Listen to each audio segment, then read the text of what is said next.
Samsung A35 5G এই ফোনটা এবার A55 থেকেও বেশি সেল হবে বিকজ ফার্স্ট অফ অল নচের বদলে চলে এসেছে 5 হোল কাটআউটের সুপার অ্যামোলেড প্যানেলের ডিসপ্লে, তার সাথে অনেকটাই ফ্ল্যাগশিপ গ্রেডের ক্যামেরা সেটআপ আর স্যামসাং S24 ফ্ল্যাগশিপ সিরিজের ফিচারগুলোর সাথে আসে A35। So hey guys, Shanto here. A35 ফোনটা বাংলাদেশে কেমন প্রাইসে পাওয়া যাবে এবং আদৌ কি আপনার জন্য বেটার হবে কিনা এই ফোনটা, সেটা জানার জন্য লাইক আর সাবস্ক্রাইব করে শেষ পর্যন্ত দেখতেই থাকুন।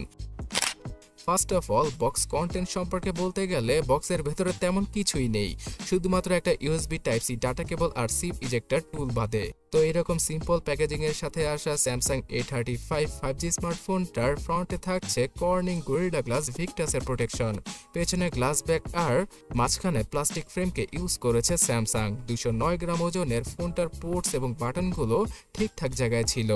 আর স্যামসাং এর S সিরিজ থেকে কিছুটা ভিন্নতা রয়েছে এর ফ্রেমের মধ্যে, মানে পাওয়ার বাটন আর ভলিউম রকারটা কিছুটা উঁচু ফ্রেমের মধ্যে ফিট করেছে স্যামসাং। তবে হ্যাঁ, 3.5mm হেডফোন জ্যাকের গর্তকে এবার মুছে দিয়েছে স্যামসাং, বাট ফোনটার উপরে এবং নিচে পাওয়া যাবে ডুয়াল স্টোরেজ স্পিকারের সাপোর্ট। এই ডিভাইসটার সবচেয়ে মেইন হাইলাইটিং পয়েন্ট হচ্ছে গিয়ে এর সুপার অ্যামোলেড প্যানেলের ডিসপ্লে। 120 হার্জের মাখনের মতো এই 6.6 ইঞ্চি সাইজের ডিসপ্লেটাতে তেমন কোনো কমপ্লেনই করা যাবে না। স্যামসাং এর A+ ক্যাটাগরির ডিসপ্লেকেই স্যামসাং ইউজ করেছে আবারও, তবে এবার রেজুলেশনটা আর বাড়ানো হয়নি, সেই গত 5-6 বছর ধরে চলে আসা ফুল HD+ রেজুলেশনের সাথেই স্যামসাং আবারও গিয়েছে, যেখানে কিনা চাইনিজ ব্র্যান্ডগুলো 1.5K রেজুলেশনকে অফার করছে। তো যাই হোক, এই ডিসপ্লের যে কালার এবং ভিভিডনেস সেটা দেখলেই আপনার মন ভরে যাবে। তবে হ্যাঁ, বিরিয়ানির মধ্যে সবসময় এলাচ থাকেই, আর সেই এলাচটা হচ্ছে গিয়ে এই ডিসপ্লের চারপাশের ভেজেল। স্যামসাং চাইলেই কিন্তু কিছুটা ন্যারো ভেজেল যুক্ত ডিসপ্লে প্যানেল তৈরি করতে পারে এই সিরিজের জন্য, বাট S সিরিজের সেলটাকে বৃদ্ধি করার জন্য তারা শুধুমাত্র ফ্ল্যাগশিপ গ্রেডের ফোনগুলোতে চিকন বেজেলকে ইউজ করে থাকে। গাইস, চাইনিজ ব্র্যান্ডগুলোর তুলনায় স্যামসাং এর ফোন এত বেশি পপুলার হওয়ার একমাত্র রিজন হচ্ছে গিয়ে এদের সফটওয়্যার এক্সপিরিয়েন্স এবং সফটওয়্যার সাপোর্ট। অ্যান্ড্রয়েড 14 এর সাথে আসা A35 5G ফোনটি অ্যান্ড্রয়েড 18 পর্যন্ত আপডেট পেয়ে যাবে, তার সাথে 5 বছরের সিকিউরিটি প্যাচের আপডেট তো থাকছেই।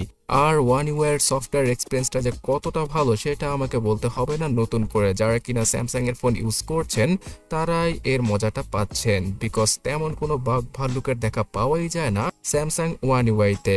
এছাড়া এদের অপটিমাইজেশনও অনেক ভালো। তাছাড়া এই সিরিজের ফোনে স্যামসাং এর S সিরিজের সব ধরনের ফ্ল্যাগশিপ গ্রেডের ফিচার রয়েছে, তবে এআই রিলেটেড ফিচারগুলো এখনো এই সিরিজে আসেনি।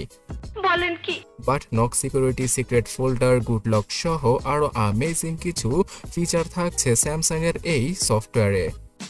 গাইজ, স্যামসাং A35 5G স্মার্টফোনটা গত বছরের এক্সিনোসের 1380 এই চিপটার সাথে আসে, যেটা কিনা 5 ন্যানোমিটার আর্কিটেকচারে তৈরি করা ভালো মানের একটা চিপসেট, কিন্তু স্ন্যাপড্রাগনের মতো অতটাও অপটিমাইজ নয়।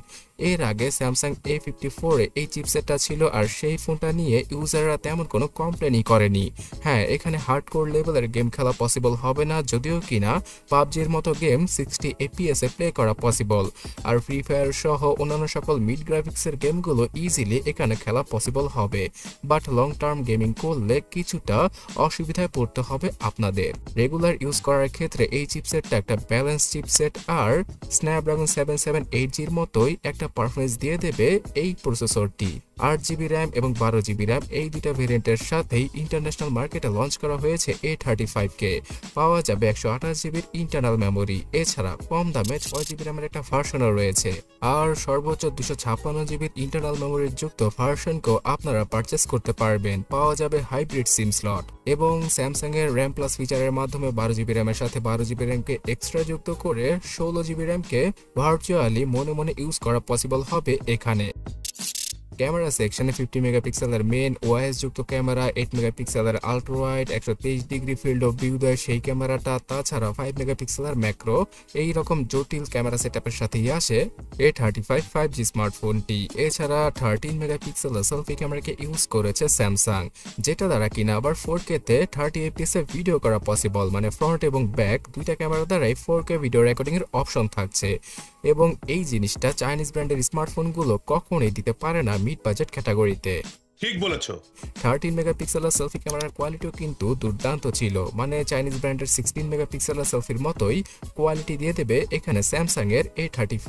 এবং পেছনের ক্যামেরাতে OIS থাকায় ভিডিও করেও মজা পাওয়া যাবে, মানে অনেক স্টেবল ফুটেজগুলো শুট করা পসিবল হবে A35 দ্বারা। তো ক্যামেরা সেকশনও ভালো কিছু দিয়ে দিয়েছে স্যামসাং। স্যামসাং এর এই ফোনটাতে NFC সুবিধা থাকার কারণে NFC পে এবং বিভিন্ন কার্ড পেমেন্টগুলো যে কেউ 1 সেকেন্ডের মধ্যে করতে পারবে। Under display fingerprint scanner, gyro সহ সব ধরনের প্রয়োজনীয় সেন্সর থাকছে ফোনটার মধ্যে। পাওয়া যাবে 5000 mAh এর ব্যাটারি, যেটাকে 25 ওয়াটের চার্জিং স্পিডের মাধ্যমে 1 ঘন্টা 15 মিনিটে ফুললি চার্জ করা পসিবল।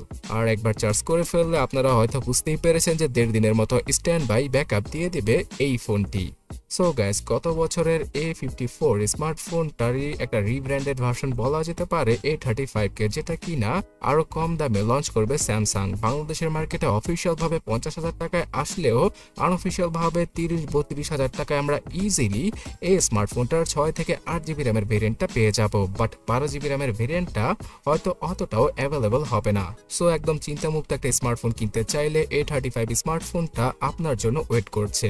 আগামী মাস থেকেই এটা অফিসিয়াল এবং আনঅফিসিয়াল ভাবে বাংলাদেশে মুড়ির মতো সেল হবে, যেমনটা কিনা A34টা এখন সেল হচ্ছে।